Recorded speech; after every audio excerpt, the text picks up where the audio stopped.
So I got a question, and again, I wrote this stuff on paper. I meant to bring it in with me, and instead of having it on my phone, I was like, I wrote it down on paper, and I forgot the person's name. So I apologize to whomever asked this question, but I got asked the question. I'll send you the video, but I got asked the question about doing collar chokes from side control. So the person said that they were able to get to side control, and they'd like to add some collar chokes into the mix, but they don't know what to do. Again, white belt's been training for a couple of years, so wants to add it in. So what I'm going to show is I'm going to show you like 2 collar chokes that I like to use, and I'll show you how I combine them with arm attacks, because especially in the gi, you have a ton of really good nasty arm attacks, and to me the way that it works best is if you use the arms to set up the neck and you use the neck to set up the arms and vice versa, because the way that you'll defend is different for those, right? The way you defend the neck is different than the way you defend your arms. So I will use my lovely assistant here, Mr. Adam Wilson, to show you how to do that.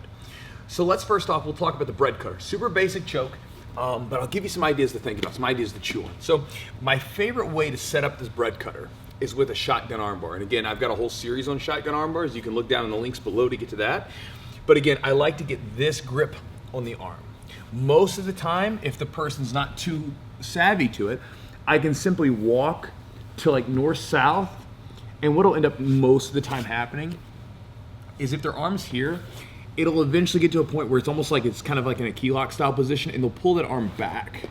And then from here, I'll grab the arm, and now I'm in this good strong spot. Now when I grab the arm, there's a couple different grips you can use. You can use the shoulder here. You can also feed it to this collar there. The collar, if you're thinking about going for this collar choke, this is a great grip. Now from here, I'll show you in just a second, we're gonna go for this bread cutter. Now the bread cutter, the way that you're gonna do this with a paper cutter or whatever, it's a cutter, it's coming down and choking. The thing that you wanna be careful about, and again, you can do this, I guess, but for me, I wanna get to the carotids and not straight on the windpipe. So the thing that a lot of people will mess up is they'll just go straight down, and that's really not gonna do the trick, because all he has to do is turn towards me, and like now I'm only cutting off one carotid, right? So what you wanna do is you wanna grab the lapel with a little bit of slack, and you pull it, and then we drop down, and then we're gonna be flexing. And notice I'm gonna be pulling the wrist. I've talked about this on the channel before. When you're doing a collar choke, you're either casting, it's like fishing, you're either casting out or you're reeling it back in. We're gonna pull this across, and because this is an overhand grip like this, we're going to reel it in. Now, with that going, we'll have this pressure here. We've got the grip, boom, and go. Now, here's what's cool about it. Let's say that Adam decides that he wants to come up and defend the choke. Thank you. I'll sit back for the armbar. If he grabs his hands together to defend the armbar, I got the neck. And if he tries to come up to defend the neck, I can also intercept this and then start to set up kimuras on the other side. So it's a great attack. Again, using the arms and the neck in conjunction with all together. Instead of just thinking like one or the other, think about how you can set them up and chain them together. That makes for a dangerous submission game and side control.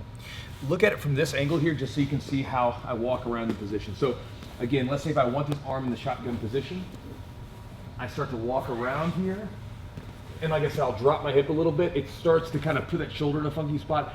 A lot of people will pull it out, and then just walk back, boom. We can set it up and go. So that's the first one. The next one is just simply a far lapel choke that we're gonna throw in, and basically, it's basically like a clock choke from side control, because you're gonna have the 2 hands of the clock going. It's not fun.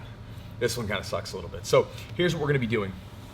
This one's really great if you get someone that does a good job of keeping their arms together. They're like, you're trying to like separate and attack the arms, but they don't want it to happen. What we're gonna do is open up our lapel, and I'm gonna pull out my far lapel. So when I say far lapel, I mean furthest from his neck, okay? So it'll be the lapel down by his legs. So his hands are in there really tight. Might even have frames set up, right? No problem. So we take this thing through, feed it. And then from here, now I've just gotta walk around. And again, you'll have to block the hip. And then we wanna get to the point where we can put our head down to the side. And then, now this one, you gotta make sure, because sometimes if you get too deep on the collar here, it's like you'll get kind of like stuck, so you can start to loosen up a little bit. But at the same time, it's better to go a little deeper than too loose. Because if I get too loose, it's not gonna work, right? But if I'm too deep on it, I can always loosen up and get the snag.